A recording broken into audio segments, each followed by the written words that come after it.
ছোট বাচ্চা আসসালামু আলাইকুম। আজকে অনেক গুরুত্বপূর্ণ একটা ভিডিও নিয়ে এলাম। ভিডিওটি স্কিপ না করে সম্পূর্ণ দেখার অনুরোধ রইল। নিম পাতা দিয়ে মুরগির কি রোগ সারে এবং নিম পাতার আগুন বা নিম পাতার ধোঁয়া মুরগিদেরকে কেন দিতে হবে, এগুলো দিলে মারাত্মক অনেক জীবাণু মারা যাবে এবং কিভাবে দিবেন সব কিছু থাকতেছে আজকের ভিডিওতে। ভিডিওটি সম্পূর্ণ দেখুন। আমি বিকালবেলায় অনেক নিম পাতা নিয়েছি। আপনাদের হাতের কাছে নিম পাতা যদি গাছ না থাকে, কারো কাছ থেকে নিম পাতা আনাবেন, এনে এইভাবে করে নিম পাতাকে একটু শুকাবেন বা না শুকিয়েও কিছুটা কাগজ, যেভাবেই সম্ভব এরকমভাবে নিম পাতাকে পোড়াবেন এবং খেয়াল রাখবেন ঘরটা যেন বন্ধ থাকে, সব কিছু একেবারে যেন খোলা না থাকে। এই নিম পাতার ধোঁয়াটা যেন কোনোভাবেই ঘর থেকে বের না হয়। এই দেখেন আমি এই ঘরে ধোঁয়া দিচ্ছি। এখানে আছে আমার এই যে মুরগির বাচ্চাগুলো। এই ধোঁয়া দেওয়ার কারণ হচ্ছে অনেক রোগ জীবাণু এই নিম পাতার ধোঁয়ার কারণে নষ্ট হয়ে যাবে। আমরা সবাই জানি নিম পাতার বাতাস কতটা উপকার মানব জীবনে এবং পরিবেশগতভাবে। নিম পাতার অনেক গুণাগুণ, সেটা আমরা সবাই জানি। মুরগির ক্ষেত্রেও ঠিক একই রকম।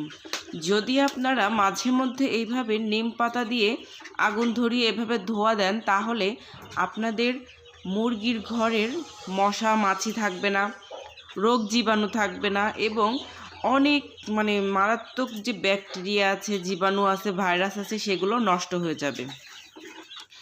আরও বেনিফিট হচ্ছে এই ধোঁয়াটা মুরগির জন্য অনেক উপকার। মাঝে মধ্যে চেষ্টা করবেন এইভাবে মুরগির ঘরে নিম পাতার ধোঁয়া দেওয়ার জন্য। আর মুরগির ঘরে যদি মশা থাকে, তাহলে কিন্তু আপনার মুরগির বাচ্চাকে যদি কামড় দেয়, তাহলে সে থেকে কিন্তু হতে পারে পক্স, গুটি বসন্ত। আমরা অনেকেই জানি মুরগির বাচ্চা বা বড় মুরগির যদি গুটি বসন্ত হয়, সেক্ষেত্রে কিন্তু মুরগির বাচ্চা বা বড় মুরগি কিন্তু মারা যায়। বড় মুরগি মারা না গেলেও ছোট মুরগির বাচ্চা কিন্তু মারা যায়। এজন্যই সবসময়ের জন্য মুরগির ঘরকে মশামুক্ত করবেন। ছোট বাচ্চাদেরকে ধোয়া দেওয়া হয়ে গেছে, এখন আমি বড় মুরগিদেরকে ধোয়া দিতে এসেছি। বড় মুরগিগুলো সবই বাইরে। এখন আমি এই রুমের মধ্যে এই নিম পাতার ধোয়া দিব, দিয়ে চারিপাশ দিয়ে তাবুজে টানিয়েছি, সেটাকে আটকে দিব।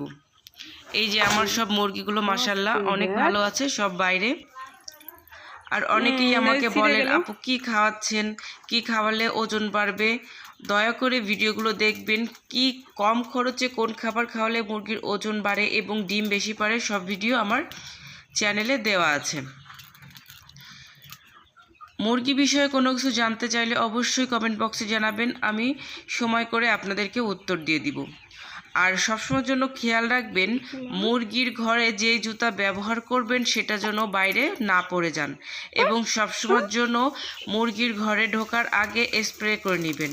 প্রতিদিন স্প্রে করবেন। টিমসেন একটা স্প্রে আছে, এটা 1 লিটার পানিতে 1 গ্রাম, এটি মিলিয়ে নেবেন। প্রতিদিন মুরগির পাললে স্প্রে করতেই হবে। জীবাণুনাশক স্প্রে অনেক উপকার, এতে করে বাইরে থেকে যে জীবাণুগুলো আসে সেগুলো থেকে রক্ষা পাবে। আর মুরগিকে যদি আপনারা মুরগিকে আটকিয়ে পালেন, তাহলে 2 মাস পর পর যদি খাঁচাতে পালেন, তাহলে 2 মাস পর পর কীটনাশক ওষুধ খাওয়াবেন। আর যদি আমার মতো করে ছেড়ে পালেন, তাহলে 1.5 মাস পর পর মুরগিকে কিডনির ডোজ অবশ্যই করাতে হবে। যদি আপনাদের মুরগি অল্প থাকে, 3-4টা থাকে বা 5টা থাকে, তাহলে সেক্ষেত্রে নিম পাতা বেটে এই রসও খাওয়াতে পারেন প্রতি 1 মাস পর পর। এছাড়াও নিম পাতা ছিঁড়ে দিতে পারেন, ওরা ছিঁড়ে ছিঁড়ে খাবে, বা নিম পাতার বড়ি বানিয়েও খাওয়াতে পারেন। কিন্তু যারা অনেক মুরগি পালেন, 50টা, 60টা, 100টা খামার আকারে, তাদেরকে অবশ্যই কৃমির ডোজ দিতেই হবে। আর একই কৃমির ওষুধ প্রত্যেকবার খাওয়ানো যাবে না। 3 রকমের কৃমির ওষুধ বা 4 রকমের কৃমির ওষুধ নিতে হবে, আর ওই ওষুধগুলোকে ঘুরিয়ে ফিরিয়ে খাওয়াতে হবে।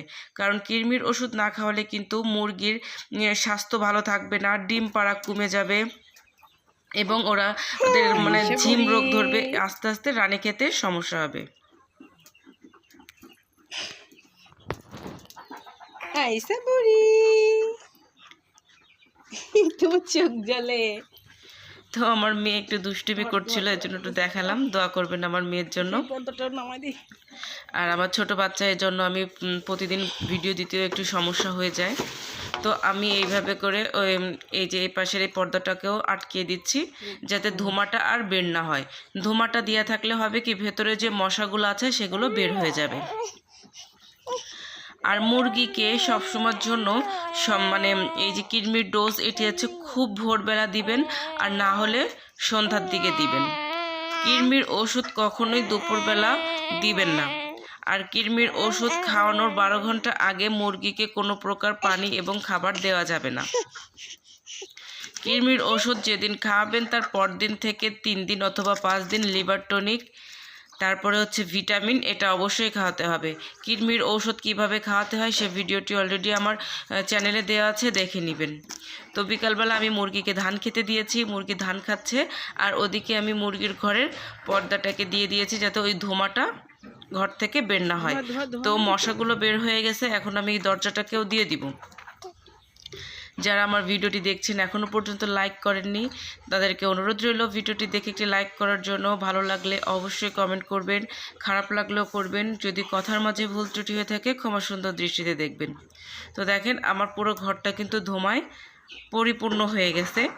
এখন এইভাবে করে আমি এই যে ধোঁয়া দিয়ে আমি দরজাটাকে আটকিয়ে দিব। আর অনেকেই কমেন্ট করেন যে আমি পোলট্রি খাবার খাওয়াচ্ছি, আমি লেয়ার ফিড খাওয়াচ্ছি না। তাদের উদ্দেশ্যে বলবো, এটা হচ্ছে আফতাব কোম্পানির লেয়ার পিলেট। এটি হচ্ছে আপনার ফিট আকারে আছে, আর একটা লেয়ার অন পাওয়া যায়, সেটা হচ্ছে ম্যাশ। কিন্তু আমি ফিটটা খাওয়াই, চাইলে আপনারা ম্যাশও খাওয়াতে পারবেন, দুটির কাজই এক। তবে এটির ফিট খাওয়ালে হবে কি, আপনাদের খাবারটা নষ্ট কম হবে। আর মানে যেটা ম্যাশ আছে সেটাতে হচ্ছে উড়ে যায় অনেক খাবার, সেজন্য আমি ওটা খাওয়াই না। আমি এই যে ফিট আকারে যে খাবারটা আছে আমি এটা খাওয়াই, কিন্তু দুটি খাবারের গুণাগুণ মান কিন্তু এক। আর ডিম পাড়া মুরগি পাললে অবশ্যই আপনার একবেলা লেয়ার অন খাবার দিতেই হবে, না হলে হবে না। কারণ ওই খাবারে অনেক প্রকার প্রোটিন, ভিটামিন, অনেক কিছু থাকে। আর ডিম, যাদের মুরগিতে ডিম কম পারে তাদেরকে বলবো অবশ্যই কৃমির ডোজ করাবেন, এবং 3 মাস অন্তর অন্তর ঠান্ডার ডোজ করাবেন। আর প্রতি সপ্তাহে 3 দিন করে আপনার হচ্ছে লিভার টনিক, ইসেল, ক্যালপ্লেক্স, ভিটামিন এগুলো খাওয়াতে হবে। আর যদি গরম বেশি পড়ে তাহলে সেক্ষেত্রে স্যালাইন খাওয়াতে হবে। আর মুরগির পাত্রকে অবশ্যই প্রতিদিন যখন ধুবেন একটু পটাশ দিয়ে তারপরে সেই পানি দিয়ে মুরগির খাবারের পাত্র, পানির পাত্র ধুবেন, এতে করে জীবাণুমুক্ত থাকবে। এবং সপ্তাহে 1 দিন ভিমবার অথবা হুইলের গুঁড়ি দিয়ে এই পাত্রগুলোকে পরিষ্কার রাখবেন। সকলে